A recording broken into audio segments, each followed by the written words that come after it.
માતાજીના જવારાનું 5 દિવસ નિયમિત પૂજન અર્ચન કર્યા બાદ ચૈત્ર સુદ પૂનમના દિવસે તવરા ચિંતનાથ મહાદેવ મંદિરથી વરવાડા ગ્રાઉન્ડ સુધી માતાજીના જવારાની વિશાળ ભવ્ય શોભાયાત્રા યોજાઈ હતી। ભરૂચ તાલુકાના જૂના તવરા ગામે આવેલ ચિંતનાથ મહાદેવ મંદિર ખાતે સમસ્ત ક્ષત્રિય સમાજ દ્વારા માતાજીના સમૂહ જવારાનું વિધિવત સ્થાપન કરવામાં આવ્યા હતા।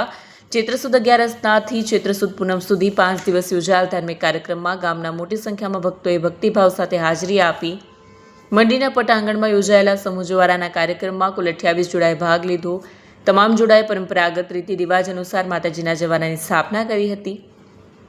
5 દિવસ સવાર સાંજ નિયમિત પૂજન અર્ચન કરવામાં આવ્યું। ત્યારબાદ ચૈત્ર સુદ પૂનમને ગુરુવારના દિવસે વિશેષ ધાર્મિક કાર્યક્રમો યોજાયા। બપોરે 2 વાગે ગ્રહ શાંતિ પૂજા, સાંજે 4 વાગે શ્રીફળ હવન અને ત્યારબાદ સાંજે 5 વાગે માતાજીની ભવ્ય શોભાયાત્રા યોજાઈ। સાંજે 6 વાગે મહાપ્રસાદનું પણ વિતરણ કરવામાં આવ્યું। રાત્રે 9 કલાકે રાસ ગરબા સહિતના વિવિધ સાંસ્કૃતિક કાર્યક્રમો યોજાયા, જેમાં ખૂબ જ મોટી સંખ્યામાં જૂના તવરા ગામના ગ્રામજનો જોડાયા હતા। વિડીયો જર્નાલિસ્ટ વિરેન્દ્ર પાટીલ સાથે સત્યા ટીવી ન્યૂઝ ભરૂચ।